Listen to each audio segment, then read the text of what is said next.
Hello and welcome to Fact Hunters and the second video in this 4-part series about people who vanished without a trace. Today we're going to be investigating the disappearance of Dorothy Arnold.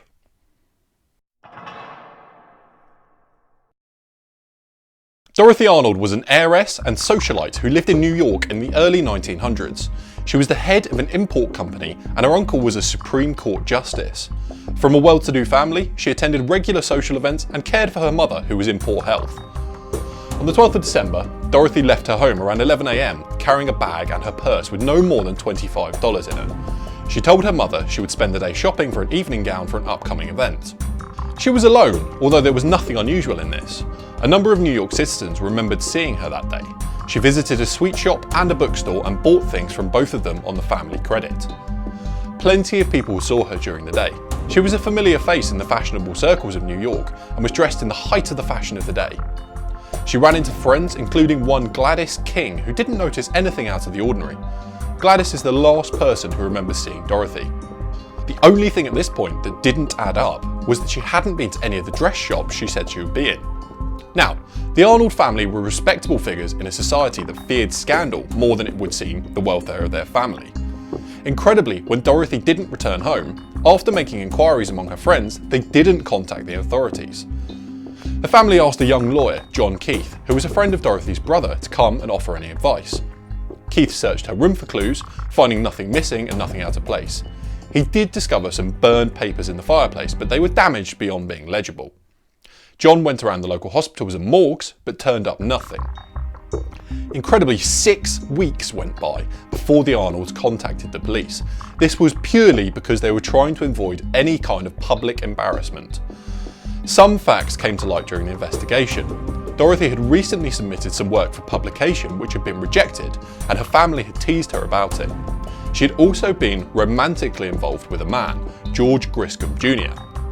The couple had been seeing each other in secret, but the Arnolds had found out about it after they spent a week in a hotel together.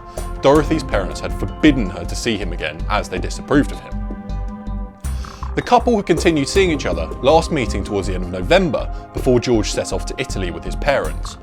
After Dorothy vanished, her parents contacted George in Italy, but he denied any knowledge. Dorothy's mother and brother sailed for Italy to interrogate George. They cornered him in his hotel room and demanded to see the letters that Dorothy had sent him. He claimed to have burned them and again swore he hadn't had anything to do with her vanishing. On his return to the US, he told reporters that he planned to marry Dorothy when she was found and spent thousands of dollars on a missing persons campaign. The Arnolds offered a reward for their daughter. This led to hoaxes and 2 false ransom notes being sent to them. Plenty of theories were printed in the press. A letter was discovered which she had written to George Griscom. In it, she alluded to suicide when talking about her failed writing career. Her exact words to him were, "Mother will think that an accident has happened." Another theory, and the one which holds the most water, was that she'd fallen pregnant and went to a backstreet abortionist who botched the process, which could have easily killed her. The body was then secretly burned or buried. This was given some credence in 1916 when an illegal abortion clinic in New York was raided by police.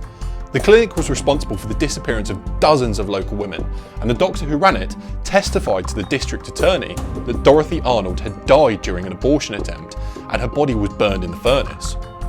The Arnold family did their best to discredit this, claiming that the story was ridiculous. Not long after this, a convicted felon claimed that he had been hired to drive the body of a lady to New Jersey.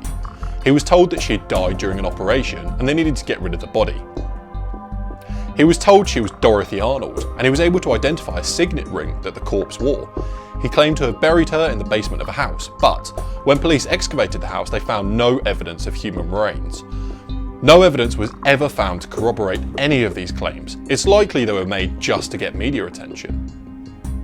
So, what do you think? Let us know in the comment section below. Make sure you subscribe to the channel to catch the third in this 4-part series where we're going to be investigating the disappearance of Lord Lucan. If you liked the video, please give it a thumbs up. It really helps the channel out. Thanks for watching.